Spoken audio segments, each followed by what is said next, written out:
हाँ जी भाई, good evening good evening. क्या हाल चाल सभी के? Good evening good evening. I hope सब कुछ विजिबल ऑडिबल है, सभी को गुड इवनिंग है भाई। हाँ जी, सभी को गुड इवनिंग। नमस्कार नमस्कार नमस्कार। हाँ जी हाँ जी हाँ जी हाँ जी। Good evening good evening good evening. क्या हाल चाल?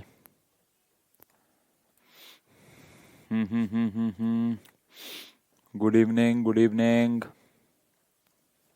चलिए, नमस्ते जी, नमस्ते नमस्ते सभी को नमस्ते। तो हम लोग आज सेकेंड लेक्चर के लिए मिले हैं। Second lecture of actually work energy. Work energy का आज सेकेंड लेक्चर हम लोग कर रहे हैं। और सेकेंड लेक्चर, फर्स्ट लेक्चर में हम लोगों ने क्या क्या पढ़ लिया था, एक बार उसको रिवाइज कर लेंगे। हैप्पी मग बीहू सर, बेटा सेम टू यू। बाकी मुझे पता नहीं है क्या होता है, बट स्टिल कुछ अच्छा होता है, कुछ अच्छा साउंड कर रहा है, तो सेम टू यू बेटा। हाँ जी। तो हम लोग आज वर्क एनर्जी को ख़त्म करेंगे। उसमें चाहे आधा घंटा, 1 घंटा, 2 घंटा, 3 घंटा, मतलब इतना तो नहीं लगेगा। मुझे लगता है 1 घंटे का काम है, हो जाएगा। हाँ जी। लेकिन आज हम वर्क एनर्जी ख़त्म करेंगे। ये क्लास क्यों ली गई है आप सबको पता है, क्योंकि हम लोगों को एक्चुअली में अगले जब हम मिलेंगे कल, तो कल हम लोग उसका असाइनमेंट करने वाले हैं। तो असाइनमेंट, एक सेकेंड मैं थोड़ी स्क्रीन ऊपर कर दूं। हाँ, एक सेकेंड। हाँ, अब ठीक है। तो असाइनमेंट जो है वो कल हमें करना है लॉज ऑफ मोशन और वर्क एनर्जी का कंबाइंड, जिसको हम दो दो क्लास लेके करेंगे। एक हम क्लास तीन जो लेंगे अपना। अच्छा, कल हमारे सुबह भी एक 6:30 बजे केमिस्ट्री की क्लास तो है ही, ठीक है, वो हम बता देंगे। बट अभी हम फिलहाल आगे बढ़ते हैं और बात करते हैं कि लास्ट क्लास में हमने क्या क्या पढ़ लिया था। वर्क क्या होता है, वर्क के अलग अलग केसेस पढ़े, कांस्टेंट फोर्स और वेरिएबल फोर्स। कांस्टेंट फोर्स में भी दो केस थे, सेम डायरेक्शन या एक सर्टेन एंगल पे हम लोगों ने पढ़ा। और वेरिएबल फोर्स का हमारे पास एक ही केस था। उसके हमने पढ़ा कि एनर्जी क्या होता है। एनर्जी में दो प्रकार की एनर्जी पढ़ी, काइनेटिक एनर्जी और पोटेंशियल एनर्जी। और पोटेंशियल एनर्जी भी दो प्रकार की पढ़ी थी, ग्रेविटेशनल पोटेंशियल एनर्जी और इलास्टिक पोटेंशियल एनर्जी। समझ गए? चलिए, अब हम लोग आज बात करने वाले हैं law of conservation of energy की। अब law of conservation of energy क्या कहता है? तो law of conservation of energy कहता है कि energy can neither be created not be destroyed but can be converted from one form to another. हम ना तो एनर्जी को कभी क्रिएट कर सकते हैं और ना ही हम एनर्जी को डिस्ट्रॉय कर सकते हैं, लेकिन हाँ, हम एनर्जी को एक फॉर्म से दूसरे फॉर्म में कन्वर्ट जरूर कर सकते हैं।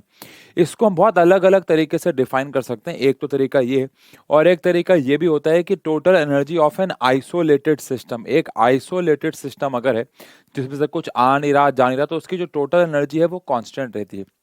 आप एक प्रकार से ऐसा भी कह सकते हो कि जो पूरी यूनिवर्स है हमारी, पूरा जो ब्रह्मांड है हमारा, उसकी टोटल एनर्जी हमेशा कंजर्व्ड या कांस्टेंट रहेगी, ऐसा भी कह सकते हो। तो बहुत अलग अलग तरीके से आप इसे डिफाइन कर सकते हो। समझ गए? तो यहाँ पे अगर हम लोग बात करें तो सबसे पहले बात करेंगे कि principle of conservation of energy क्या है। तो this can be stated in a number of ways. इसको बहुत अलग अलग तरीके से डिफाइन कर सकते हैं। मेन एक ही तरीका है, वो है एनर्जी को कभी क्रिएट या एनर्जी को कभी डिस्ट्रॉय नहीं किया जा सकता है, बस उसको एक फॉर्म से दूसरे फॉर्म में कन्वर्ट कर सकते हैं, जो आप बचपन से स्टेटमेंट पढ़ते आ रहे हो। अब क्योंकि एनर्जी एक फॉर्म से दूसरे फॉर्म में कन्वर्ट हो सकती है, तो अगर उसके कुछ सवाल देखे जाएं, जैसे कि हमारे पास है इलेक्ट्रिक बल्ब। अब इलेक्ट्रिक बल्ब में क्या होता है, हमारे पास कौन सी एनर्जी होती है?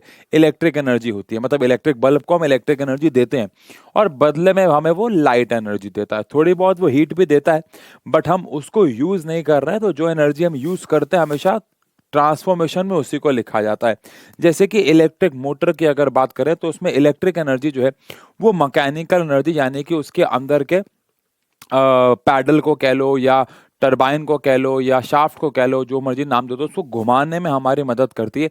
तो इलेक्ट्रिक एनर्जी को मैकेनिकल एनर्जी में कन्वर्ट कर दिया जाता है। मैंने आपको कल ही बताया था, जब भी कोई चीज़ घूमेगी तो उसके पास मैकेनिकल एनर्जी रहेगी। फिर आता है विंड मिल। विंड मिल में क्या होता है? बहती हुई हवा आती है, टरबाइन को घुमाती है और बिजली बनाती है। तो विंड मिल में basically wind energy mechanical energy में कन्वर्ट होती है और मैकेनिकल एनर्जी फिर इलेक्ट्रिक एनर्जी में। ऐसे पटाखे जब फोड़ते हैं तो उनमें हमने केमिकल भरे होते हैं, तो पटाखों में केमिकल एनर्जी होती है और जलाने पे हमें लाइट भी मिलती है और साउंड भी। हम पटाखों में हीट का इस्तेमाल नहीं करते हैं, हम इस्तेमाल लाइट और साउंड का करते हैं। ऐसे कोई पटाखे नहीं जिनका आप हीट का इस्तेमाल कर रहे हो। तो केमिकल एनर्जी कन्वर्ट होती है साउंड या फिर लाइट एनर्जी के अंदर। समझ गए? डन है जी। ऐसे बहुत सारे और एनर्जी ट्रांसफॉर्मेशन है, लाइक रूम का हीटर जो इलेक्ट्रिक एनर्जी को हीट एनर्जी में कन्वर्ट करता है, हाइड्रो पावर प्लांट जिसमें पानी को ऊंचाई पे इकट्ठा करते हैं फिर बहाते हैं, पानी ऊंचाई पे इकट्ठा होगा तो पोटेंशियल एनर्जी, फिर बहेगा तो काइनेटिक एनर्जी, टरबाइन घूमेगा तो मैकेनिकल एनर्जी, बिजली बनेगी तो इलेक्ट्रिक एनर्जी। उसके बाद थर्मल पावर प्लांट में क्या करते हैं, हम कोयले को जला के पानी को गर्म करके भाप बना के बिजली को बनाते हैं। तो कोयले में कौन सी एनर्जी हमारे पास? आंसर है केमिकल एनर्जी। उससे उसको गर्म करके पानी को भाप बनाया, तो पहले तो केमिकल को हीट में कन्वर्ट किया, फिर भाप बनाया, भाप भागी तो भाप के पास आई काइनेटिक एनर्जी, उससे टरबाइन घुमा, मैकेनिकल एनर्जी, फिर बिजली बन गई तो इलेक्ट्रिक एनर्जी। ऐसे और भी हमारे पास बहुत सारे प्रकार की एनर्जी है। डन है? समझ गए? पोल्ट्री फार्म में बल्ब की हीट यूज किया जाता है, यस बेटा, लेकिन बल्ब को ऐसे मैंने आपको बताया था कि हम बल्ब की हीट का इस्तेमाल करके वो मोर्टीन की जो छोटी सी कॉइल हुआ करती थी उसको भी यूज करते थे, बट बल्ब को उसके लिए बनाया नहीं गया है। तो इस अगर मैं आपसे पूछूं कि गाड़ी में क्या एनर्जी ट्रांसफॉर्मेशन है, तो आप ऑब्वियस सी बात है उसमें पेट्रोल डालते हो और टायर घूमता है, तो आप वहाँ पे क्या लिखोगे? आप वहाँ पे लिखोगे chemical energy to mechanical energy. अब आप थोड़ी ना बोलोगे कि उसमें गाने भी चल रहे हैं तो साउंड एनर्जी। गाड़ी को बनाया साउंड के लिए नहीं गया है, तो वहाँ साउंड एनर्जी ट्रांसफॉर्मेशन में नहीं आएगा। तो आप गाड़ी में बैठ के गाने भी सुनते हो, आप गाड़ी में बैठते हो ठंडी हवा के लिए भी, कई लोग गर्मी लगती है गाड़ी में बैठ जाते हैं, या ठंड लगती है तो ठंड से बचने के लिए बैठ जाते हैं, तो बारिश से ही बचा रही है वो तो। पर उसका मेन काम ये नहीं है, उसका मेन काम है आपको टायर को घुमाना और एक जगह दूसरी जगह लेके जाना, तो वही उसके एनर्जी ट्रांसफॉर्मेशन में आएगा। डन है? चलिए ठीक है।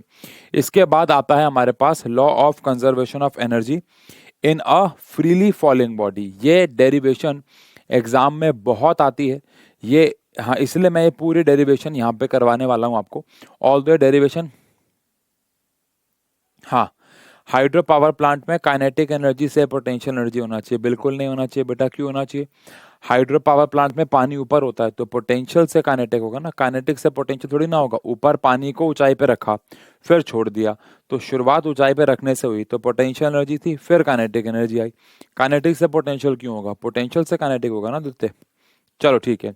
अब यहाँ पे हम इस चैप्टर की सबसे बड़ी डेरिवेशन करने जा रहे हैं और वो है energy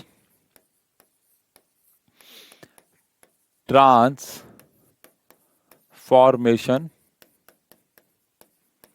in freely falling body. एक बॉडी जो कि ऊपर से नीचे गिर रही है, फ्रीली गिर रही है, फ्रीली फॉल कर रही है, उसमें एनर्जी ट्रांसफॉर्मेशन जो है वो कैसे रहता है और एनर्जी कंजर्वेशन किस प्रकार रहती है। तो अगर हम ओरली समझें पहले, तो ये हमारे पास अगर फ्लोर है, मैंने बॉल को ऊपर ए पॉइंट से फेंका और वो सी पॉइंट पे आई, बीच का कोई पॉइंट है बी, कोई भी एक पॉइंट है, तो मैंने उसको एच हाइट से ऊपर से फेंका था, तो यहाँ तक आते आते उसकी हाइट 0 हो गई। लेकिन ये मान लेते हैं ऊपर से नीचे ये एक बी पॉइंट पे भी हमने फोटो खींच ली, विच इज एट हाइट, नीचे से अगर नापें तो h माइनस एक्स हो जाएगा, और ऊपर से नीचे आए तो x आए हैं। अब हमें क्या करना है, इन तीनों पॉइंट्स पे, यानी कि A point, B point, C point, इन तीनों पॉइंट पे टोटल एनर्जी कंजर्व्ड प्रूफ करनी है। सबसे पहले आप मुझे कमेंट सेक्शन पे बताओ कि जो ऊपर से नीचे गिरने वाली बॉल है उसके पास कौन कौन सी एनर्जीज होंगी? 3 प्रकार की एनर्जी होगी, 4 प्रकार की एनर्जी होगी, 5 प्रकार की एनर्जी होगी, या सिर्फ 2 या सिर्फ 1? कौन कौन सी एनर्जी ऊपर से नीचे गिरने वाली बॉल के पास होगी? तब तक हमें करना क्या है, हमें सबसे पहले एट पॉइंट ए, हमें ए पॉइंट पे टोटल एनर्जी को कांस्टेंट प्रूफ करना है, फिर हमें बी पॉइंट पे टोटल एनर्जी को कांस्टेंट प्रूफ करना है, फिर हमें सी पॉइंट पे टोटल एनर्जी को कांस्टेंट प्रूफ करना है। हाँ जी, चलिए बताइए। हाँ जी, हाँ जी, very good, very good, very good. तो आंसर है 2 प्रकार की एनर्जी। कौन कौन सी? Very good, kinetic energy and potential energy. Yes, नहीं, कई बच्चे कह रहे हैं कि सिर्फ पोटेंशियल एनर्जी। आंसर है जब वो ऊपर होगा तो उसके पास कौन सी एनर्जी होगी, ये नहीं पूछा मैंने आपसे पूछा है पूरे मोशन के दौरान उसके पास कौन कौन सी एनर्जी होगी। तो आंसर है 2 प्रकार की एनर्जी होंगी, काइनेटिक एनर्जी और पोटेंशियल एनर्जी, ये दोनों प्रकार की एनर्जी होंगी। Yes yes yes yes. तो हम क्या करेंगे, हर एक पॉइंट पे काइनेटिक और पोटेंशियल एनर्जी निकालेंगे। अगर ए पॉइंट पे बात करें तो अभी आपको पता है ए पॉइंट पे इसकी जो वेलोसिटी होगी वो 0 होगी, तो ए पॉइंट पे इसकी काइनेटिक एनर्जी भी हमारे पास 0 हो जाएगी। लेकिन वहीं पे अगर बात करें इसकी हाइट जो है वो हमारे पास ए पॉइंट पे h है। तो अगर मैं इसकी पोटेंशियल एनर्जी ए पॉइंट पे निकालता हूं तो बहुत सिंपल है कि आंसर आ जाएगा mgh, है ना भाई। अब अगर मैं यहाँ पे टोटल एनर्जी निकालता हूँ ए पॉइंट पे, तो टोटल एनर्जी हो जाएगी kinetic energy plus potential energy, बहुत सिंपल। अब अगर मैं यहाँ से काइनेटिक एनर्जी लिखूं तो 0 है और पोटेंशियल एनर्जी हमारे पास आया था mgh। तो कुल मिला के जो मेरे पास टोटल एनर्जी ए पॉइंट पे आ जाएगी वो मेरे पास आ जाएगी mgh। तो आसान भाषा में कहें तो अब हमारे पास जो टोटल एनर्जी ए पॉइंट पे आ गई है, अगर वो mgh आ गई है तो हमें अब बी पॉइंट पे सी पॉइंट पे भी mgh प्रूफ करना होगा। बिकॉज हम क्या प्रूफ करने जा रहे हैं कि टोटल एनर्जी कंजर्व रहती है। तो अगर ए पॉइंट पे टोटल एनर्जी हमारे पास mgh आई है तो बी पॉइंट पे और सी पॉइंट पे भी हमें अब टोटल एनर्जी mgh ही प्रूफ करनी होगी। अब अगर मैं यहाँ पे आपको थोड़ा पहले थ्योरेटिकली समझाऊं कि क्या होता है। जब हम 9th क्लास में थे तो हमने क्या पढ़ा था कि ऊपर से जब बॉल नीचे आती है तो उसके पास सबसे ऊंचाई पे कौन सी एनर्जी रहती है, तो आंसर है पोटेंशियल, क्योंकि वो h हाइट पे। और काइनेटिक नहीं होती बिकॉज उसकी वेलोसिटी 0 होती है। लेकिन जैसे जैसे वो ऊपर से नीचे गिरता है उसकी हाइट कम होती रहती है, जिसकी वजह से उसकी पोटेंशियल एनर्जी कम होती रहती है। लेकिन क्योंकि उसकी वेलोसिटी बढ़ रही है जिसकी वजह से उसकी काइनेटिक एनर्जी बढ़ती है, तो ऊपर से नीचे आते वक्त पोटेंशियल एनर्जी कम होती है लेकिन काइनेटिक एनर्जी बढ़ती है, जिसकी वजह से आप ऐसा कह सकते हो कि from top to bottom potential energy changes into kinetic energy. But वो होता कैसे उसको मैथमेटिकली प्रूव कर रहे हैं, इसको हम फर्स्ट इक्वेशन कह देते हैं। अब चलते हैं हम लोग एट पॉइंट बी। अब बी पॉइंट पे अगर हम लोग चलें तो बी पॉइंट पे क्या होगा। सबसे पहले बात करते हैं पोटेंशियल एनर्जी की। बी पॉइंट पे पोटेंशियल एनर्जी का फॉर्मूला mgh होता है, लेकिन बी पॉइंट पे इसकी जमीन से जो ऊंचाई है वो h माइनस एक्स है। तो हमारे पास पोटेंशियल एनर्जी आ जाएगी mgh माइनस एक्स। अब काइनेटिक एनर्जी की बात करें तो काइनेटिक एनर्जी का फॉर्मूला रहता है हाफ mv²। अब यहाँ पे वी बी क्या है ये तो पता नहीं है, क्योंकि यहाँ पे तो हमारी वेलोसिटी 0 थी, लेकिन बी पॉइंट पे तो वेलोसिटी 0 नहीं होगी ना, कुछ तो वेलोसिटी होगी। अब वो कितनी होगी, तो यहाँ पे हम लगाएंगे थर्ड इक्वेशन। तो फाइनल वेलोसिटी का स्क्वायर माइनस इनिशियल वेलोसिटी का square is equal to 2as। अब अगर मैं ए से बी जाने की बात करता हूँ तो फाइनल वेलोसिटी वी बी का स्क्वायर है, इनिशियल वेलोसिटी 0 होगी और ऊपर से नीचे आते वक्त जो एक्सेलरेशन है वो प्लस g रहेगा, और जो डिस्टेंस इसने ए से बी में ट्रेवल किया है वो x है। तो यहाँ से वी बी का स्क्वायर जो है वो 2gx आ जाएगा। अब इस वी बी के स्क्वायर को जो कि 2gx आया है यहाँ पे अगर मैं पुट कर देता हूँ तो मेरे पास जो काइनेटिक एनर्जी बी पॉइंट पे है वो आ जाएगी हाफ m, और वी बी के स्क्वायर की जगह अगर मैं 2gx रख देता हूँ तो मेरे पास काइनेटिक 2 से 2 कैंसिल हो जाएगा, काइनेटिक एनर्जी आ जाएगी mgx। अब अगर मुझे टोटल एनर्जी यहाँ पे निकालनी है बी पॉइंट पे तो फॉर्मूला होगा ऑब्वियसली बात है kinetic energy plus potential energy, simple है। काइनेटिक एनर्जी हमारे पास आई है mgx, काइनेटिक एनर्जी हमारे पास आ चुकी है mgx, और पोटेंशियल एनर्जी हमारे पास आई थी mgh माइनस एक्स। अब अगर आप इसे खोल दोगे तो mgx से mgx कैंसिल हो जाएगा, तो total energy at point B हमारे पास आ जाएगा mgx, सॉरी mgx से mgx तो कैंसिल हो गया था, तो mgh। तो ये हमारे पास टोटल एनर्जी भी आ गई है, यानी कि एट पॉइंट ए और एट पॉइंट बी दोनों ही पॉइंट पे हमारी टोटल एनर्जी mgh आ गई है। सही है सर, आपने हाइट x क्यों लिया, क्योंकि बेटा हम यहाँ से यहाँ a से b आने की वेलोसिटी निकाल रहे हैं। पोटेंशियल एनर्जी में हमें जमीन से हाइट निकालनी होती है, काइनेटिक एनर्जी में हम यहाँ पे वेलोसिटी निकाल रहे थे, और वेलोसिटी के लिए हमने कहा कि a से b अगर हम आए हैं तो a पे हमारी कौन सी वेलोसिटी आई थी, इनिशियल, जो कि 0 है, और a से b आने पे हम जो डिस्टेंस चले हैं वो कितना चले हैं, तो आंसर है x चले हैं, इसलिए x आया। ठीक है जी, डन है। तो यहां से हमारे पास टोटल एनर्जी जो है वो कितनी आ जाएगी, mgh। इसका मतलब है कि टोटल एनर्जी ए पे और टोटल एनर्जी बी पे दोनों जगह पे हमने कितना प्रूफ कर दिया, mgh। अब बचता है एट पॉइंट सी। अब चलते हैं सी पॉइंट पे। तो अगर मैं चलूं सी पॉइंट पे तो सी पॉइंट पे हमारे पास क्या क्या खेल रहेगा। तो सबसे पहले बात करेंगे काइनेटिक एनर्जी की। अगेन काइनेटिक एनर्जी होगा हाफ एम वी सी का स्क्वायर। अब काइनेटिक एनर्जी में मुझे फिर से यहाँ पे वी सी निकालना पड़ेगा, लेकिन पहले मैं ए से बी गया था, अब मैं ए से सी जाऊंगा। तो अगर मैं ए से सी जाता हूं तो फिर से फाइनल वेलोसिटी का स्क्वायर, इनिशियल वेलोसिटी का स्क्वायर 2gh। तो यहाँ से वी सी का square is equal to 2g। और अगर मैं ए से सी आ रहा हूं तो टोटल हाइट में h चला, तो टोटल हाइट में h चला तो यहाँ पे h आ जाएगा। तो यहाँ पे इस बारी VC का, पिछली बार VC का स्क्वायर 2gx आया था क्योंकि मैं A से B आया था, अब मैं A से C आया हूँ तो 2gh हो जाएगा टोटल। और अगर मैं इसकी वैल्यू को यहाँ पे पुट कर देता हूँ तो मेरे पास जो काइनेटिक एनर्जी C पॉइंट पे आ जाएगी, काइनेटिक एनर्जी जो मेरे पास C पॉइंट पे आ जाएगी, ये आ जाएगी हाफ एम VC के स्क्वायर की जगह मैंने पुट कर दिया 2gh। यहाँ पे 2 से 2 कैंसिल हो जाएगा तो काइनेटिक एनर्जी मेरे पास आ जाएगी mgh। अब काइनेटिक एनर्जी मेरे पास mgh आ चुकी है। अब मैं यहां से निकालूंगा पोटेंशियल एनर्जी। जल्दी बताओ पोटेंशियल एनर्जी सी पॉइंट पे कितनी होगी। हाँ जी, जल्दी बताओ पोटेंशियल एनर्जी सी पॉइंट पे कितनी होगी। हाँ, पोटेंशियल एनर्जी सी पॉइंट पे कितनी होगी। हाँ, पोटेंशियल एनर्जी का फॉर्मूला हम सब जानते हैं, mgh होता है, बट सी पॉइंट पे सही है, सही है, वेरी गुड, ठीक है। क्यों, लेकिन ऐसा क्यों? क्योंकि सी पॉइंट पे हमारे पास जो हाइट है वो जीरो है। अब अगर हाइट जीरो है तो हमारे पास जो पोटेंशियल एनर्जी है वो भी जीरो आ जाएगी। अब अगर पोटेंशियल एनर्जी हमारे पास जीरो आ जाएगी तो टोटल एनर्जी अगर मैं सी पे निकालता हूं तो kinetic energy plus potential energy.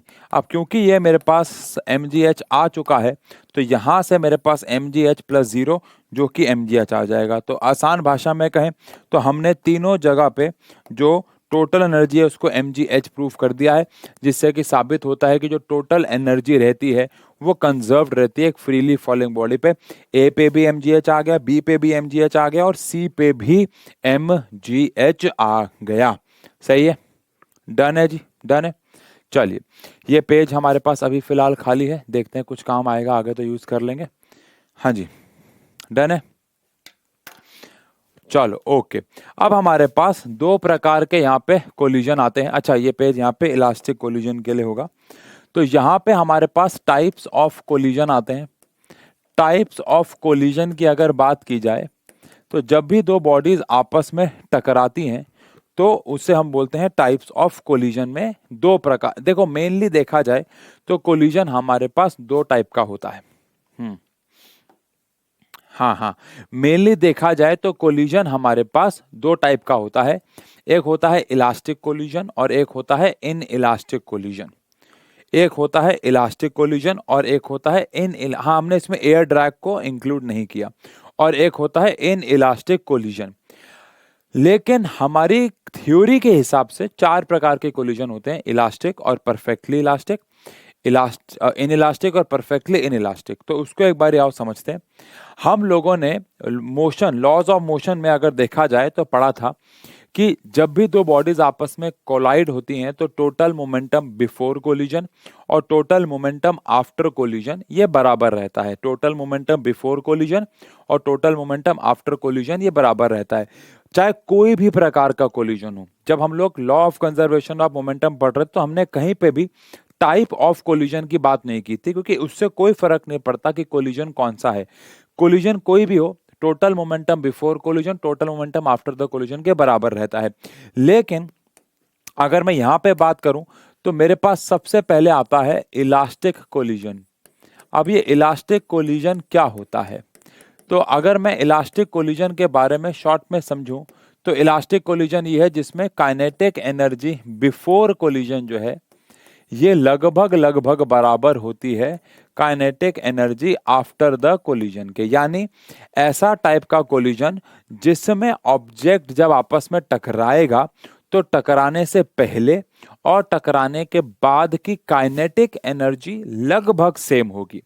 इसका मतलब ये हुआ कि जो लॉस ऑफ एनर्जी है टकराते वक्त वो ना के बराबर हो रहा है ना। उस जैसे कि जब भी दो बॉडीज आपस में टकराती हैं तो आप सब जानते हैं आप सब जानते हैं कि उनमें साउंड पैदा होती है, हीट पैदा होती है, कभी कभार लाइट भी पैदा होती है। लेकिन अगर कोलिजन इलास्टिक है तो उसमें kinetic energy before, kinetic energy after के अगर लगभग बराबर है तो इसका मतलब है कि कोई लॉस नहीं हो रहा है। इसका मतलब है कि जो लॉस है एनर्जी का वो टेंस टू जीरो है, मतलब कोई लॉस नहीं है। लेकिन वहीं पे हमारे पास आता है perfectly elastic collision. Perfectly elastic collision कौन सा कोलिजन होता है?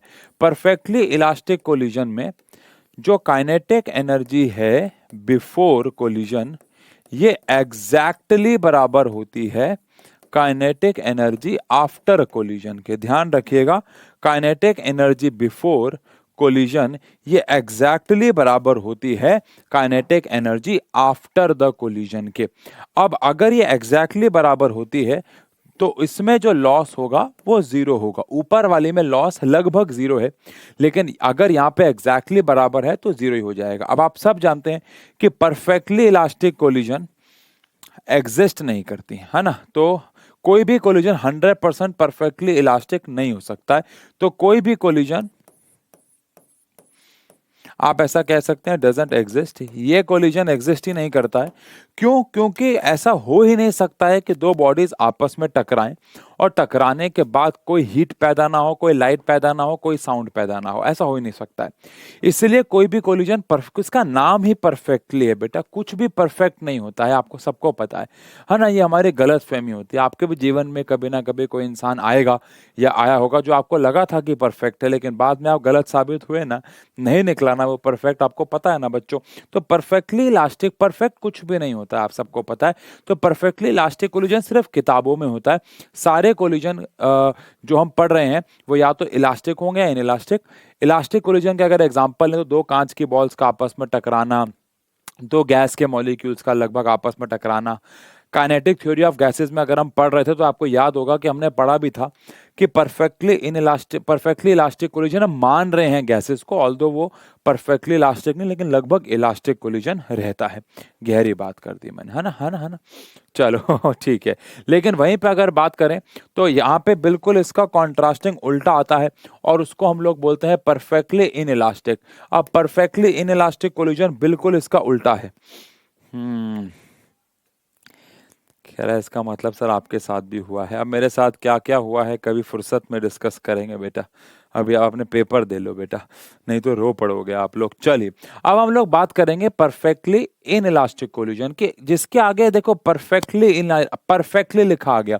परफेक्टली का मतलब है kinetic energy after the collision zero हो जाए, यानी कि ऐसा कोलिजन जिसमें टक्कर होने के बाद दोनों ही बॉडीज रुक जाएं, उसे हम बोलते हैं परफेक्टली इन इलास्टिक कोलिजन, जिसमें kinetic energy after the collision exactly zero हो जाए, यानी सारी की सारी एनर्जी लॉस हो जाए टकराने पे। जैसे कि अगर मैं कीचड़ की बॉल को दीवार पे मारता हूं तो वो दीवार पे जाके टकरा जाएगा।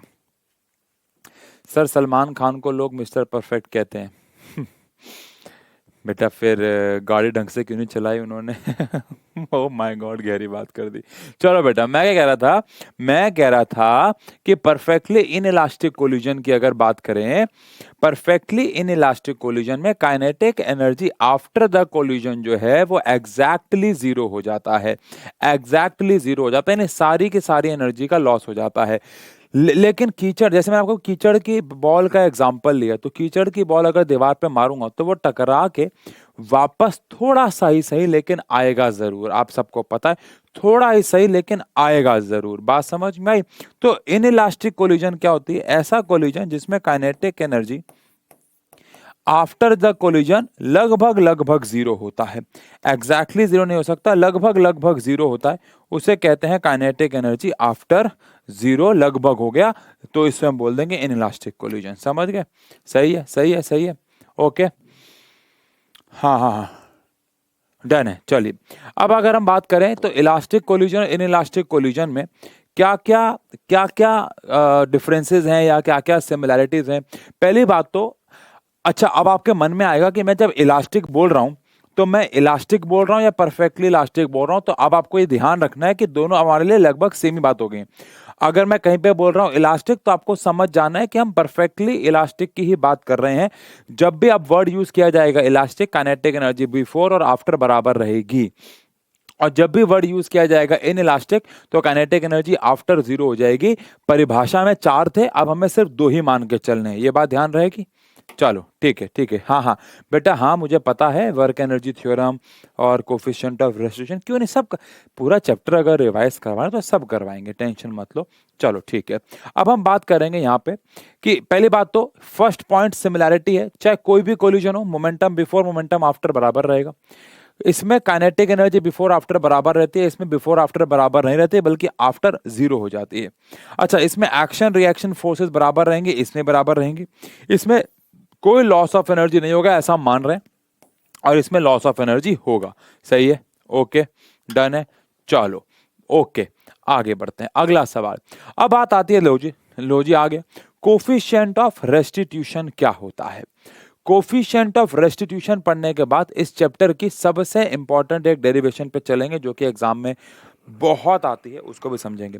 सर अगर काइनेटिक एनर्जी जीरो हो जाती है तो उसके पास कौन सी एनर्जी रहती है? आंसर है कोई एनर्जी नहीं रहती है। काइनेटिक एनर्जी जीरो हो गई, बाकी जैसे काइनेटिक एनर्जी जीरो हो गई मतलब वो किसी में कन्वर्ट हो गई ना। मान लो दो बॉडी आपस में टकरा गई, तो टकराने के वजह से उनमें साउंड पैदा हुई, उनमें हीट पैदा हुई, तो सारी काइनेटिक एनर्जी कन्वर्ट हो गई साउंड और हीट में। समझ गए? हाँ जी हाँ जी हाँ जी। स्लाइम को फेंको तो उसकी काइनेटिक एनर्जी जीरो हो जाती है, लेकिन मोमेंटम कैसे होगा? देखो समझे नहीं। अब वहां पे आप ऐसे समझ रहे हो कि मोमेंटम जीरो, पहली बात तो काइनेटिक एनर्जी जीरो उसकी भी नहीं हुई, वो भी टकरा के वापस आता है। समझ रहे हो आप? वो भी टकरा के वापस आता है, लेकिन वहां तो शेप भी बदल गई ना। अब शेप बदल, आप जब law of conservation of momentum पढ़ रहे थे तो वहां पे शेप में चेंजेस को कंसीडर थोड़ी ना किया था, लेकिन स्लाइम तो एक ऐसा एग्जांपल आपने ले लिया जहां पे शेप चेंज हो जाएगी। अब एक ई रिक्शा जाके टकरा गया और वो जाके चिपक गया तो उसकी तो शेप चेंज हो गई। शेप चेंज एक और फैक्टर आपने इंक्लूड कर दिया, अभी तक शेप चेंज की कहीं बात नहीं कर रहे थे, तो शेप चेंज होगा तो मोमेंटम कंजर्व कैसे रहेगा? नहीं, फिर तो नहीं रहेगा। डन है, ओके चलो ठीक है, अब आगे बढ़ते हैं, बात करते हैं कोफिशिएंट ऑफ रेस्टिट्यूशन, जिसको हम लोग म्यू से रिप्रेजेंट करेंगे। ये क्या होता है? Ratio of difference in approaching velocities with respect to difference in deapproaching velocities. Approaching velocity का मतलब कितनी वेलोसिटी से आ रहा था उसका डिफरेंस, अपॉन में कितनी वेलोसिटी से जा रहा था उसका डिफरेंस। आ रहा था मतलब इनिशियल वेलोसिटीज का डिफरेंस, अपॉन में फाइनल वेलोसिटीज का डिफरेंस है, चाहे ऐसे लिख लो चाहे प्लस करके लिख लो, इससे उल्टा भी कर सकते हो आप, वैसे बात है। इसे कहते हैं कोफिशिएंट ऑफ रेस्टिट्यूशन। अब ये कोफिशिएंट ऑफ रेस्टिट्यूशन यानी कि आने वाली वेलोसिटी का डिफरेंस अपॉन में जाने वाली वेलोसिटी का डिफरेंस, इसका रेशियो पहली बात तो कोफिशिएंट ऑफ रेस्टिट्यूशन कहलाया जाता है। लेकिन हमें शो करना है कि जो कोफिशिएंट ऑफ रेस्टिट्यूशन होता है वो यूनिटी होता है, यानी कि 1 होता है फॉर इलास्टिक कोलिजन। यानी जब भी कोलिजन इलास्टिक होगा तो कोफिशिएंट ऑफ रेस्टिट्यूशन हमेशा 1 आएगा, ये हमें शो करना है। ये इस चैप्टर की काफी इंपॉर्टेंट डेरिवेशंस में से एक है। हेड ऑन कोलिजन का मतलब बेटा, हेड अभी केमिस्ट्री में भी पढ़ रहे हैं, हेड ऑन का मतलब होता है जब दोनों का सेंटर से सेंटर के अलाइन में आके टकराए। जैसे कि समझना, हेड ऑन कोलिजन का मतलब क्या है? जैसे ये एक बॉल है, ये एक बॉल है, इसका ये एक सेंटर है, ये एक सेंटर है ना। अब अगर ये दोनों बॉल आती हैं और इसके सेंटर की जो वेलोसिटी है एकदम इसके सेंटर के सामने हो तो ऐसे कोलिजन को हेड ऑन कहा जाएगा। लेकिन मान लो ये बॉल ऐसे आ रही है और दूसरी वाली ऐसे है ना। अब इनका देखो सेंटर एक दूसरे के सामने नहीं है, तो जब ये टकराएंगे आपस में तो एक इधर निकल जाएगा, किधर, जैसे कि पूल खेलते हुए होता है, इसको हम कोलिजन इन 2 डायमेंशन बोलेंगे, जो कि हमें पढ़ना भी है। अगर ऐसा होगा कुछ तो बॉल कुछ इस प्रकार से अलग अलग डायरेक्शन में निकल जाएंगी, इसको हम कोलिजन इन 2 डायमेंशन बोलते हैं, पढ़ेंगे। बट पॉइंट इज कि अभी के लिए हमारा कोलिजन इन 1 डायमेंशन है तो हेड ऑन कोलिजन होगा। ठीक है, शो करने जा रहे हैं कि अगर कोलिजन कौन सा हुआ इलास्टिक तो कोफिशिएंट ऑफ रेस्टिट्यूशन 1 आएगा। कैसे? m1 m2 u1 u2 elastic collision हुआ, मास सेम रहेगा, वेलोसिटी बदल जाएगी। पहली बात तो कोई भी कोलिजन हो टोटल मोमेंटम बिफोर आफ्टर बराबर रहेगा, जो कि ये इक्वेशन से रिप्रेजेंट होता है। कोई भी कोलिजन हो, total momentum before collision, total momentum after collision आपस में बराबर रहेंगे, तो ये वाली इक्वेशन आ जाती है हमारे पास। इसके बाद हमारे पास वन वालों को एक तरफ ले लिया, टू वालों को एक तरफ ले लिया, मास कॉमन ले लिया, मास कॉमन ले लिया, इसको फर्स्ट इक्वेशन बना दिया। अब क्योंकि जो कोलिजन है हमारे पास वो इलास्टिक है, तो मोमेंटम तो बराबर था ही था, लेकिन अब काइनेटिक एनर्जी भी बराबर हो जाएगी, बिकॉज कोलिजन कौन सा इलास्टिक, तो kinetic energy before kinetic energy after के बराबर हो जाएगी। फिर से हाफ m1u1 का स्क्वायर प्लस हाफ m2u2 का स्क्वायर, ऐसे हाफ m1v1 का स्क्वायर हाफ m2v2 का स्क्वायर, हाफ से हाफ कैंसिल हो गया, वन वाले एक तरफ ले लिए, टू वाले एक तरफ ले लिए, m कॉमन ले लिया। सेकंड इक्वेशन, सेकंड और फर्स्ट को डिवाइड कर देंगे तो m1 से m1 कैंसिल हो जाएगा, m2 से m2 कैंसिल हो जाएगा, देखो डिवाइड किया कैंसिल हो गया। ये v1 minus u1 minus v1 है, और ये u1 का माइनस u1 का स्क्वायर माइनस v1 का स्क्वायर है, नीचे आइडेंटिटी लगा दी, इससे ये कैंसिल हो गया, नीचे ये बच गया, रेसिप्रोकल कर दिया, क्रॉस मल्टीप्लाई कर दिया, आंसर आ गया। तो इस हिसाब से अगर हम देखें तो कोफिशिएंट ऑफ रेस्टिट्यूशन जो है वो हमारे पास कितना आ जाएगा, 1 आ जाएगा। एक बार चाहे आप डेरिवेशन गो थ्रू भी कर लेना, कुछ नहीं किया, पहले टोटल मोमेंटम बिफोर आफ्टर को बराबर रखा, वन वालों को एक तरफ ले लिया, मास कॉमन ले लिया, फिर total kinetic energy before after को बराबर रखा, हाफ से हाफ कैंसिल किया, वन वालों को एक तरफ लिया, मास कॉमन लिया, दोनों को डिवाइड कर दिया, मास से मास कैंसिल हो गया, आइडेंटिटी लगा दी, क्रॉस मल्टीप्लाई कर दिया, हो गया। ओके, डन है सर। जब ऑसिलेशन होता है वहाँ काइनेटिक एनर्जी जीरो होता है एक्सट्रीम पर पोटेंशियल एनर्जी मैक्सिमम होता है, तो काइनेटिक एनर्जी कन्वर्ट हो रही है पोटेंशियल एनर्जी में। हाँ, यही बोलते हैं बेटा, और ये तो हमने प्रूफ भी किया था ऑसिलेशन चैप्टर में। हाँ जी बिल्कुल, ये तो हमने ऑसिलेशन चैप्टर में क्या भी किया था, प्रूफ भी किया था। यस, समझ गए। यानी कि मोमेंटम क्या बिफोर आफ्टर हमेशा बराबर रहेगा। हाँ बेटा, अगर शेप चेंज नहीं हो रही है या ऑब्जेक्ट टूट नहीं रहा है और टूट के उसकी कोई शेप टुकड़े जो हैं वो किसी में घुस नहीं रहे हैं, पेनिट्रेट नहीं हो रहे हैं, यानी बॉडीज की कॉम्पोजिशन सेम रह रही है, तो टोटल मोमेंटम बिफोर और आफ्टर बराबर रहेगा हमेशा।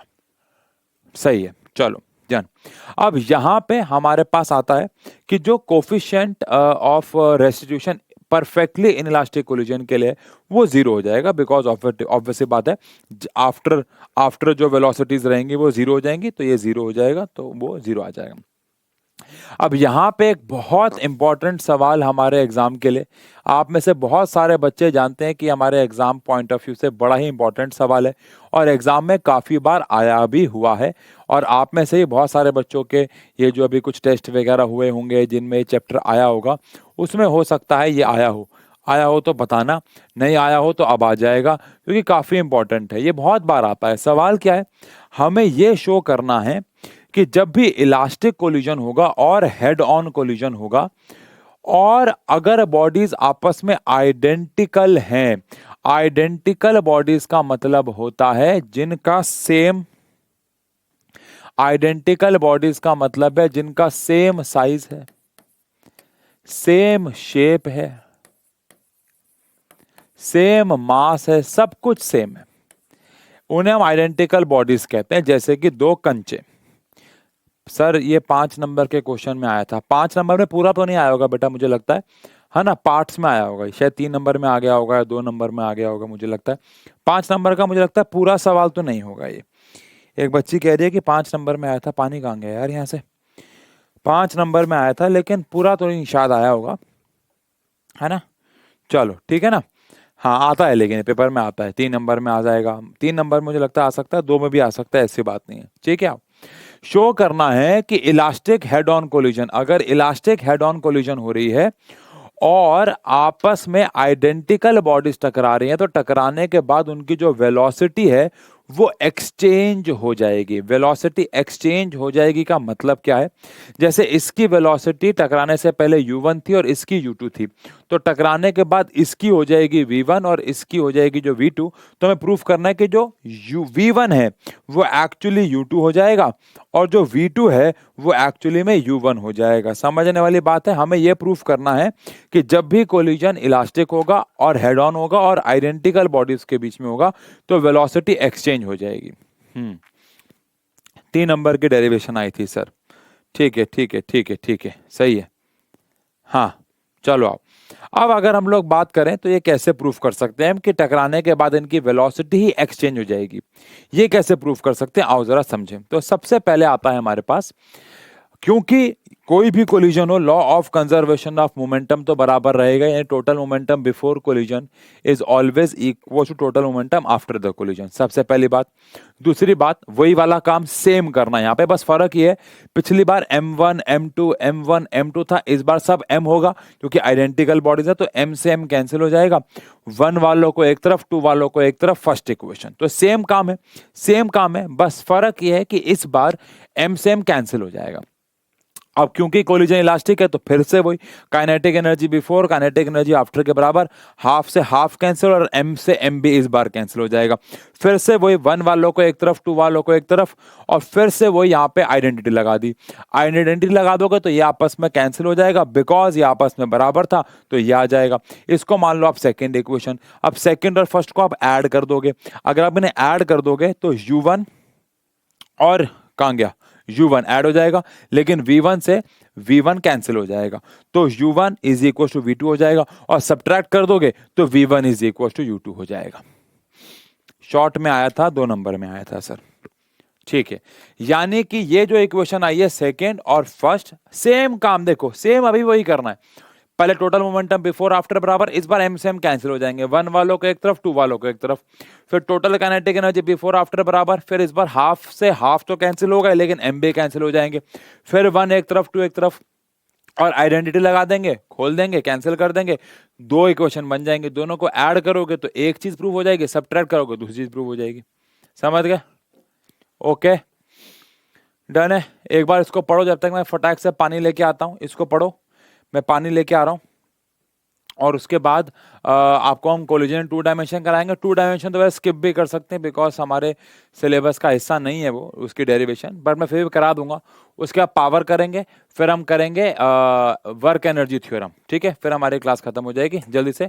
मैं वो कैंसिल क्यों हुए, वो कैंसिल इसलिए हुए because u1 minus v1 v2 minus u2 बराबर है। u1 minus v1 v2 minus u2 बराबर है ना, तो इससे हमने यहाँ पे क्योंकि ये बराबर है तो कैंसिल कर दिया, ठीक है। मेरे स्कूल में कोलिजन के टाइप्स नहीं पढ़ाए, अच्छा तो बेटा पढ़ाए नहीं है, लेकिन एक बार कंफर्म कर लेना, क्या पता आ जाए। मैं पानी लेके आता हूँ। पढ़ाए नहीं है तो अलग बात है, क्या पता बिना पढ़ाए आ जाए, ऐसा हो जाता है कभी कभार पेपर्स में।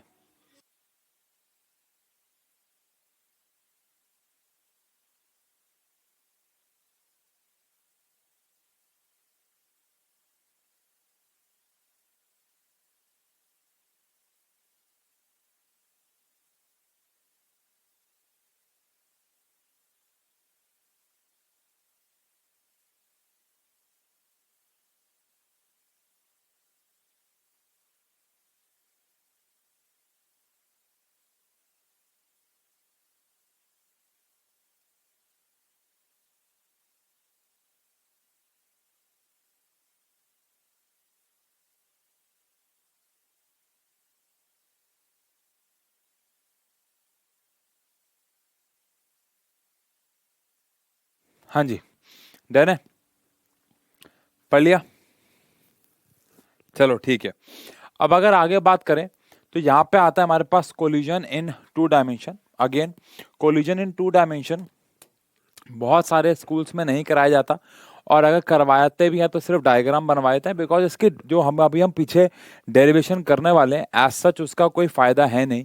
तो ध्यान रखिएगा कि उसका कोई यूज नहीं है कोई न्यूमेरिकल में। हाँ, एक आध एनसीईआरटी का न्यूमेरिकल है, उसमें भी इसका एज सच कोई इस्तेमाल नहीं किया था हमने, बिना उसके भी हम उसको सॉल्व कर सकते थे। चलो आओ एक बात देखते हैं। सबसे पहले हो क्या रहा है यहाँ पे हमारे पास, ऐसा करते हैं, चलो ऐसा करते हैं, क्यों ना इसका डायग्राम दोबारा बनाए, ठीक है। क्यों ना इसका डायग्राम दोबारा बनाए, इसको हटाता हूं मैं, इसका डायग्राम दोबारा बनाते हैं, सही रहेगा। इसका डायग्राम दोबारा बनाते हैं, ठीक है, ताकि क्योंकि ऐसे बना बनाए डायग्राम में समझ नहीं आएगा। तो अगर हम बात करें कोलिजन इन 2 डायमेंशन, पहली बात तो 2 डायमेंशन का आपको मतलब समझना होगा। अभी तक क्या हो रहा था, दोनों बॉडीज आपस में हेड ऑन कोलिजन कर रही थी, एक दूसरे से हेड ऑन आके टकरा रही थी, और टकराने की वजह से फिर वो उसी लाइन में या तो दूर जा रही थी या तो पास आ रही थी। लेकिन अब क्या हो रहा है, वो साइड वाइज टकरा रही है। कैसे आओ देखें, जैसे कि यहाँ पे हमारे पास एक मास है m1 और यहाँ पे हमारे पास एक मास है m2। अब ये जो मास है ये हेड ऑन नहीं टकरा रही, ये तो कुछ साइड में जाके टकरा रही है ना। ये आया u1 वेलोसिटी से, और इसकी जो वेलोसिटी है वो रेस्ट पे, अकॉर्डिंग टू एनसीईआरटी इसकी हमें रेस्ट पे मानना है। अब यहाँ पे हमारे पास ये एक्स एक्सिस है और ये हमारे पास यहाँ पे आ रही है वाई एक्सिस, एक्स एक्सिस और वाई एक्सिस। तो यहाँ पे मैंने इसको बोल दिया एक्स, वैसे लिखने की भी जरूरत नहीं, और ये वाई है, ठीक है। अब यहाँ से इधर भाग के आया और टकरा गया। अब टकराने के बाद हुआ क्या कि ये जो m टकराया साइड में, तो टकरा के ये जो m1 वाला मास था ये यहाँ निकल गया। जैसे कि कैरम में और पूल में हम साइड में मारते हैं और साइड में निकल जाता है ना। और यहां से टकरा के ऊपर निकल गया m2, ठीक है ना। अब जब ये निकला यहां से टकरा के, तो इनकी अलग अलग कुछ वेलोसिटीज थी। आप जरा समझे, यहां पे जब टकरा के निकला तो इसकी जो वेलोसिटी यहां की तरफ आई वो हमारे पास कितनी आई, v1, और यहां पे जो इसकी वेलोसिटी टकरा के आई वो आई v2। ये v2 से भाग रहा है, ये v1 से भाग रहा है। लेट अस सपोज ये वाला एंगल θ1 है और ये वाला एंगल θ2 है। अब अगर मैं इसके कंपोनेंट्स क्रिएट करता हूं तो ये आ जाएगा मेरे पास, क्योंकि ये θ2 है तो ये भी θ2 आ जाएगा, तो ये आ जाएगा v2 cos θ2, और ये आ जाएगा मेरे पास v2 sin θ2। समझ गए क्या। और ऐसे ही ये वाला जो कंपोनेंट है मेरे पास, अगर ये θ1 है तो ये θ1 आ जाएगा, और ये आ जाएगा v1 cos θ1, और ये आ जाएगा मेरे पास v1 sin θ1, ठीक है ना। अब अगर ऐसा होता है तो मुझे क्या करना है, कुछ भी नहीं, एक्स एक्सिस के लिए अलग इक्वेशन बनानी थी, वाई के लिए अलग। बहुत यूजलेस सी चीज है, कोई फायदा तो नहीं है, बट आओ कर लेते हैं।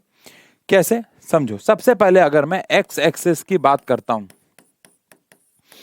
तो एक्स एक्सिस में मेरे पास क्या क्या इक्वेशन बनती है। ये जा रहा है एक्स में, तो टोटल मोमेंटम बिफोर हो गया m1u1, और एक्स में टकराने के बाद इसका क्या है, देखो m1 v1 cos θ1, क्योंकि हमें एक्स डायरेक्शन की बात करनी है तो इसकी वेलोसिटी एक्स डायरेक्शन में कितनी है, v1 cos θ1, और उसकी कितनी है, तो m2 v2 cos θ2। तो ये हमारे पास एक्स एक्सिस की इक्वेशन हो गई, सिंपल है। अब ऐसे अगर वाई एक्सिस की इक्वेशन बनाते हैं तो वाई एक्सिस में अगर बात की जाए तो ये वाई एक्सिस में कहीं नहीं जा रहा है, जीरो, और ये भी वाई एक्सिस में कहीं नहीं जा रहा है, तो कहीं नहीं जा रहा तो ये भी जीरो ही हो जाएगा। लेकिन ये वाई एक्सिस में जा रहा है ऊपर, which is m2 v2 sin θ2, और ये वाई एक्सिस में जा रहा है नीचे, नीचे जा रहा है, तो कितना जा रहा है, माइनस। माइनस क्यों लिया, बिकॉज यहाँ पे जो डायरेक्शन हमें देखने को मिल रही है ये ऑपोजिट डायरेक्शन है, ये ऊपर है ये नीचे है, तो डायरेक्शन ऑपोजिट है, और ये खासकर माइनस वाई है तो हमने इसको माइनस में ले लिया। अब मैं चाहूं तो इसको इधर लेके जा सकता हूं, इधर ले जाऊंगा तो एक और इक्वेशन बन जाएगी, which is m1 v1 sin θ1 m2 v2 sin θ2, जो कि पीछे बना भी रखी है। तो ऐसा ये कुछ काम आएगी नहीं, बट फिर भी ये हमारे पास दो इक्वेशंस हैं। समझ गए, ओके, ठीक है। चलिए अब अगर आगे बात करें तो इस चैप्टर में हमारे पास एक टॉपिक आता है जिसको हम लोग बोलते हैं पावर। पावर हम सब जानते हैं कि पावर, हमने 9th में भी पावर पढ़ रखा है और 10th में भी। पावर होता है रेट ऑफ डूइंग वर्क, कितने रेट से हम लोग काम कर रहे हैं, इसको हम लोग कहते हैं पावर, है ना। पावर होता है रेट ऑफ डूइंग वर्क, यानी जो कम से कम समय में ज्यादा से ज्यादा काम करता है, हम कहते हैं कि वो ज्यादा पावरफुल है। तो वर्क होता है work done upon work done की जगह मैं एनर्जी भी लिख सकता हूं, क्योंकि बात एक ही है। तो पावर हो गया वर्क डन अपॉन टाइम या एनर्जी कंज्यूम अपॉन टाइम। ऐसा यूनिट जूल पर सेकंड, जिसको हम वॉट भी कहते हैं। एक वॉट कब आएगा, जब एक जूल काम करोगे 1 सेकंड में, सबको पता है ना। अब वॉट की पावर की और यूनिट्स क्या है, जूल पर सेकंड है, अर्ग्स पर सेकंड है, वॉट भी, और एक हॉर्स पावर भी है। 1 हॉर्स पावर कितना होता है, 746 वॉट होता है। पावर का एक और फॉर्मूला भी होता है, एक तो वर्क डन अपॉन टाइम है ही, वर्क डन की जगह फोर्स इनटू मैं डिस्प्लेसमेंट लिख सकता हूँ, और डिस्प्लेसमेंट अपॉन टाइम को मैं वेलोसिटी लिख सकता हूँ। तो हमारे पास पावर का एक और फॉर्मूला आ जाएगा, वो है फोर्स इनटू में वेलोसिटी। इसके ऊपर कोई एक न्यूमेरिकल एनसीईआरटी में है एग्जाम्पल में, जिसमें एक लिफ्ट है जिसका कुछ मास है, सर्टेन वेलोसिटी से ज्यादा, तो टोटल पावर आपको निकालनी है। हाँ, डायमेंशन भी आपने लिख दी है, बिल्कुल सही है। फिर आता है कमर्शियल यूनिट ऑफ एनर्जी। ये भी हम लोग पढ़ चुके हैं 10th क्लास में कि हमारे घर में हम एनर्जी को जूल में ना नाप के किलोवाट आवर में नापते हैं, क्योंकि जूल एक बहुत छोटी यूनिट होती है, तो इसलिए घरों में एनर्जी को किलोवाट आवर में नापा जाता है। 1 किलोवाट आवर में 36 लाख जूल्स होते हैं, यानी जब मैं 36 लाख जूल एनर्जी यूज करूंगा तब जाके 1 किलोवाट आवर यानी एक यूनिट जो है वो मुझे मिल जाएगा। समझ गए? सही है, डन। 15 मिनट का काम और रह गया। क्या है 15 मिनट में? अब हमें प्रूफ करनी है वर्क एनर्जी थ्योरम। ठीक है, वर्क एनर्जी थ्योरम प्रूफ करेंगे, चैप्टर हमारा क्या हो जाए, खत्म। ओके सर, हमें स्कूल में in elastic collision in one dimension भी कराया है। तो इन इलास्टिक कोलिजन में क्या कराया होगा? कुछ भी नहीं कराया। जहां तक मुझे लगता है आपको स्कूल में अगर इन इलास्टिक कराया है तो जैसे हमने यहाँ पे इलास्टिक, ये तो नहीं कराया होगा, ये तो इन इलास्टिक में होता ही नहीं है। अब ये कराया होगा तो क्या कराया होगा? जैसे अभी हम क्या कर रहे हैं, काइनेटिक टोटल मोमेंटम बिफोर और आफ्टर को बराबर रख रहे हैं। अब यहाँ पे काइनेटिक एनर्जी अभी हमने क्या रखा है, बिफोर और आफ्टर को आपस में इक्वल रखा है। इन इलास्टिक कोलिजन में करेंगे तो ये आपस में इक्वल नहीं आएंगे। अब यहाँ पे नॉट इक्वल टू की जगह या तो नॉट इक्वल लगाओगे या नॉट इक्वल नहीं लगाओगे, हमेशा बिफोर की जो काइनेटिक एनर्जी है और आफ्टर की जो है वो बिफोर की क्या रहेगी, ज्यादा रहेगी, क्योंकि लॉस होता है। लॉ बराबर तो हो गए नहीं तो ज्यादा रहेगी, तो यहाँ पे या तो ग्रेटर देन का साइन लगा दोगे या नॉट इक्वल, बाकी सब सेम बराबर लेके चलते चलो, है ना। इन इलास्टिक में कोई हमारा लास्ट ना एम नहीं है कि कहाँ पे हम रुकें, वो तो कैसे मर्जी कर लो। अब यहाँ पे आप ग्रेटर लगाओगे, यहाँ पे नॉट इक्वल का साइन भी लगा सकते हो, फिर V1 की वैल्यू निकाल सकते हो, V2 की वैल्यू निकाल सकते हो, तो कोई ऐसा कोई फाइनल एम नहीं मिलेगा आपको उसके अंदर। समझ गए?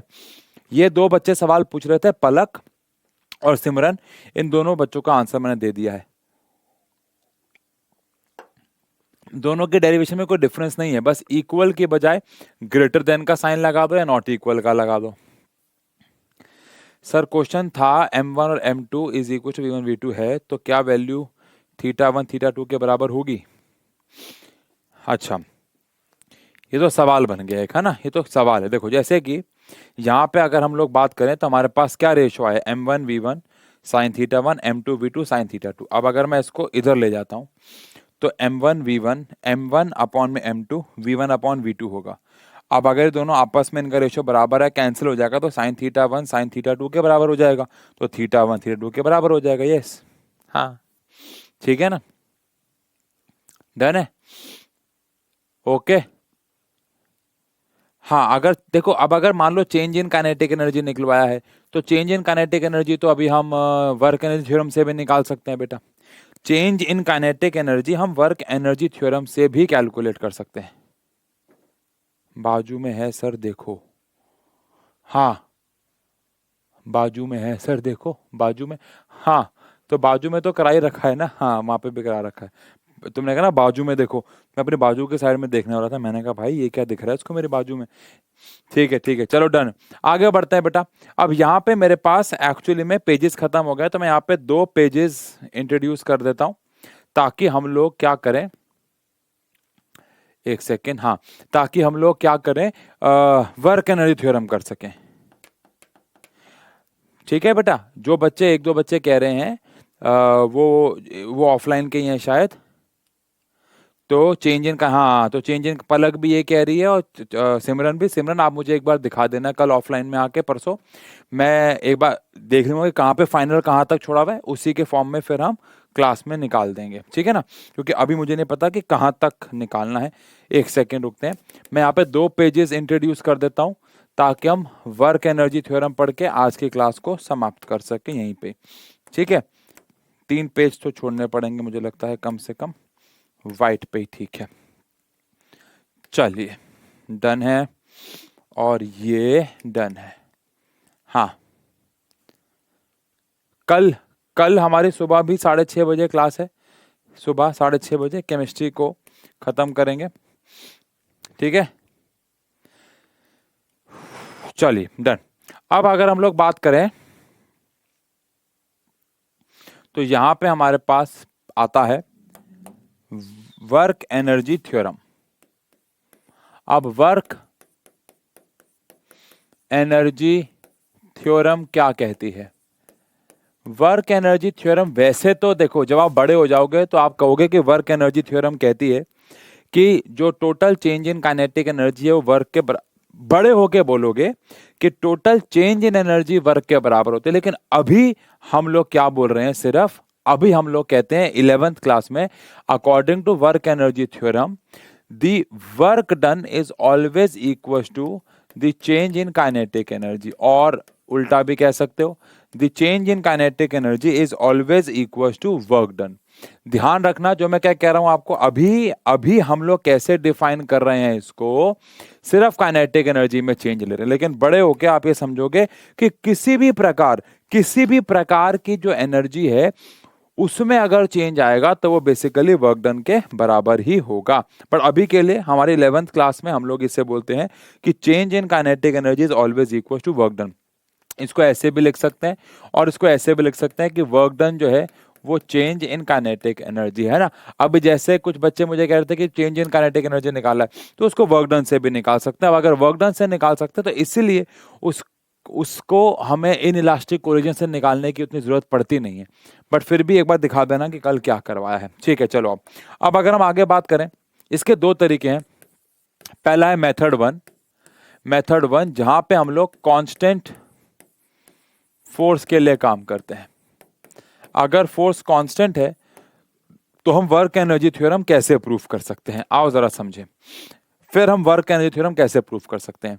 हम सब जानते हैं कि v square minus u square 2as के बराबर होता है। v square minus u square is equal to 2as के बराबर होता है। अब हम इस पूरी इक्वेशन को अगर मास से मल्टीप्लाई कर दें तो mv square minus m u square is equal to 2ma into में ऐसा आ जाएगा। और इस 2 को इधर ले जाएं तो ये आ जाएगा half mv square minus half mu square is equal to ma into में एस। अब हाफ mv स्क्वायर होता है काइनेटिक एनर्जी फाइनल और ये होता है काइनेटिक एनर्जी इनिशियल, और ma का मतलब फोर्स होता है, इंटू में डिस्प्लेसमेंट है x या s। तो यहाँ से kinetic energy final minus kinetic energy initial जो है, kinetic energy final minus kinetic energy initial जो है, ये हमारे पास बराबर हो जाता है वर्क डन के। समझ गए? बड़े होके स्टेटमेंट में उसी का यूज बर्नौली थ्योरम को प्रूफ करने में किया है। वेरी गुड, वेरी गुड, ये उज्जवल वर्मा बहुत सही पहचाना। याद करो बेटा, वर्क एनर्जी थ्योरम में हम लोगों ने वर्क को total change in kinetic energy plus potential energy के बराबर रखा था। तो एक्चुअल में वर्क एनर्जी थ्योरम वो है। अभी हम सिर्फ वर्क एनर्जी को काइनेटिक एनर्जी से रिप्लेस करते हैं। तो उज्जवल ने बिल्कुल सही बोला, और शायद मैंने वहां पर डिस्कस भी किया था, और अगर किया था तो भी, नहीं किया तो भी उज्जवल को ये बात याद रही। ये बहुत बड़ी बात है। हाँ, डन, डन है जी।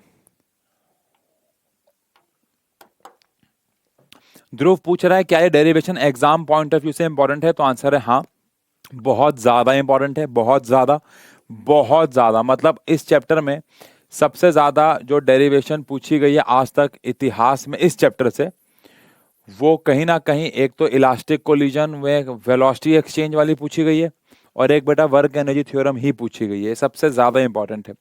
लेकिन ध्यान रहे, ये कांस्टेंट फोर्स के लिए हमने किया है। अब यही वेरिएबल फोर्स के लिए भी एग्जाम में पूछी जाती है। तो यहाँ पे मेथड 2 आता है। कभी कभार सिर्फ बोलते हैं डिराइव करो, कभी कभार मेथड के साथ बोलते हैं। अगर फोर्स वेरिएबल हुई, वेरिएबल फोर्स अगर हुई तो फिर कैसे करेंगे, आओ जरा समझें। तो यहाँ पे हम लोग निकालेंगे change in kinetic energy upon में टाइम। अब यहाँ मैंने आपको हमेशा से बोला है, डेरिवेशन याद करने का बेस्ट तरीका ये होता है कि शुरुआत को याद किया जाए। अगर हमने शुरुआत को, यहाँ ले लो बेटा जो लेना है, अगर हम लोग ले लो जो लेना है। उज्जवल वाली बात को दोबारा समझा दूं, उज्जवल वाली बात को अगर मैं दोबारा समझाऊं तो हमने वर्क एनर्जी थ्योरम में जो वर्क को पढ़ा था वो change in kinetic energy plus change in potential energy पढ़ा था। और मैंने वहां समझाया था कि law of conservation of law, हाँ लो बेटा जो लेना। अब तो पूरा कैमरा में घुस ही गए हो आप, ले लो। क्या चाहिए? कपड़े चाहिए, ले लो बेटा, सब कुछ स्टूडियो में रखा करो तुम लोग। है ना, खाने पीने का। ऐसा करो चूल्हा सिलेंडर भी यहीं लाओ। इतनी इंपॉर्टेंट डिस्कशन चल रही है बेटा हमारी यहाँ, देख रहे हो। नहीं मिला? नहीं मिला, जा रही हूँ। ठीक है। हाँ, सुनो यार, उज्जवल क्या कह रहा था, हमने अगर आपको याद हो तो वर्क एनर्जी थ्योरम में ये प्रूफ किया था, प्रूफ कह रहा हूं, ये यूज किया था कि जो काइनेटिक एनर्जी में चेंज है और जो पोटेंशियल एनर्जी में चेंज है वो वर्क के बराबर होता है। कॉमन सेंस की बात है, law of conservation of energy यही तो कहता है कि total change in energy work के बराबर ही होगी।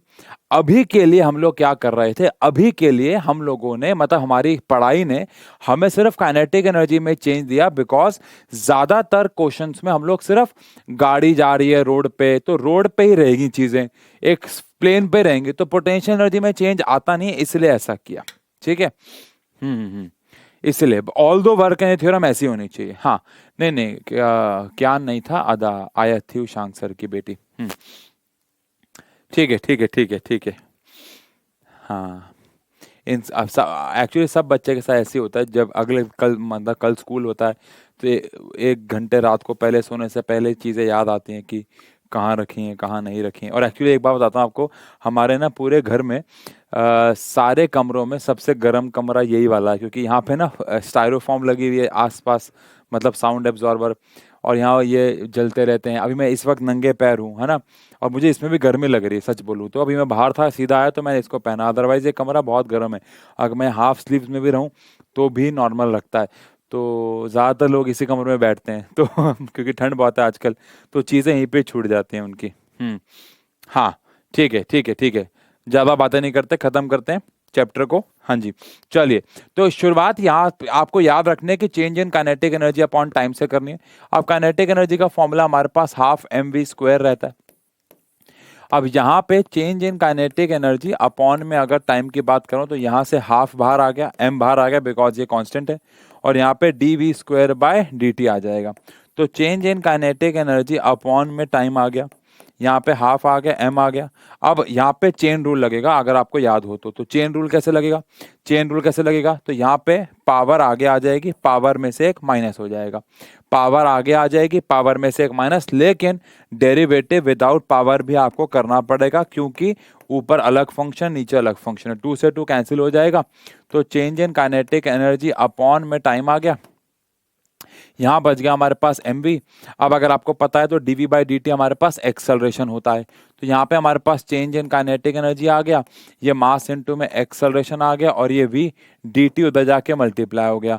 तो ये चेंज इन काइनेटिक एनर्जी आ गया, मास इनटू में एक्सेलरेशन फोर्स होता है, और वेलोसिटी इनटू में छोटा सा टाइम छोटा सा डिस्प्लेसमेंट होता है। अब यहाँ पे हम लोग दोनों साइड पे इंटीग्रेशन कर देंगे, है ना, इंटीग्रेटिंग बोथ साइड। तो यहाँ पे हमारे पास काइनेटिक एनर्जी के चेंज का इंटीग्रेशन, यहाँ पे एफ डी एक्स का इंटीग्रेशन। अब अगर फोर्स वेरिएबल होती है तो integration of F D x तो वर्क डन हो जाता है। यहाँ पे फाइनल और इनिशियल, यानी इनिशियल अपर लिमिट और लोअर लिमिट यहाँ पुट कर देंगे, इनिशियल से फाइनल तक लेके जाएंगे। तो चेंज इन काइनेटिक एनर्जी क्या हो जाएगा, kinetic energy final minus kinetic energy initial. पहली बात तो डी के ई का के ही हो गया, फिर upper limit minus lower limit, तो ये हमारे पास बेसिकली फॉर्मूला आ जाएगा। डन है, ठीक है। 12 बजे वाली स्टोरी लगाई थी, बिल्कुल लगाई थी, आपने मिस कर दी होगी। चलिए, तो एग्जैक्टली देखो 1 घंटे में, बिल्कुल एग्जैक्टली 1 घंटे में हमारा जो आज का क्लास है वो खत्म होती है। और कल जब हम लोग मिलेंगे, यानी कि शाम को 5, कल सुबह तो हमारे 6:30 बजे क्लास है ही, लेकिन जब कल हम लोग शाम को मिलेंगे 5 बजे वाली क्लास में, तो दोनों का असाइनमेंट जो है वो हम लोग करेंगे। अगर कल मेरी 12th के साथ रात को लाइव हुई तो फिर मैं कल आपकी रात को 12th की लाइव नहीं लूंगा, लेकिन अगर नहीं हुई तो रात को ले लेंगे, हुई तो परसों लाइव लेके वर्क एनर्जी का ही दोनों काम कर लेंगे, ठीक है। हाँ बेटा, डेरिवेशन तो बहुत सारी हैं ही बेटा, क्या करें, आपको मेहनत करनी पड़ेगी। और सर आधे घंटे बाद मेरा बर्थडे है और मैं, अरे वेदांत त्यागी बेटा, आपको एडवांस में हैप्पी बर्थडे। बाकी मैं 12 बजे तक जागा रहूँगा, मेरे पास आपका नंबर भी है, मैं आपको विश करूँगा। बट वेरी गुड बेटा, बहुत बढ़िया, ऐसे ही मेहनत करते रहें सब बच्चे, जीवन में जो जो आपने सोचा सब आपको मिले। बर्थडे तो बस एक नाम की चीज़ है। पीपीटी बेटा अपलोड हो रखी है, फोल्डर वगैरह बदल जाते हैं। पीपीटी सारी अपलोडेड है, एक आध रह गई होगी तो मैं बोल देता हूँ, उसको ठीक कर लेगा। चलो ठीक है, तो कल सुबह 6:30 बजे मिलते हैं और उसके बाद शाम को क्लास में मिलते हैं। Thank you so much, take care, bye, see you, टाटा, love you love you love you. ठीक है, okay okay okay okay, done.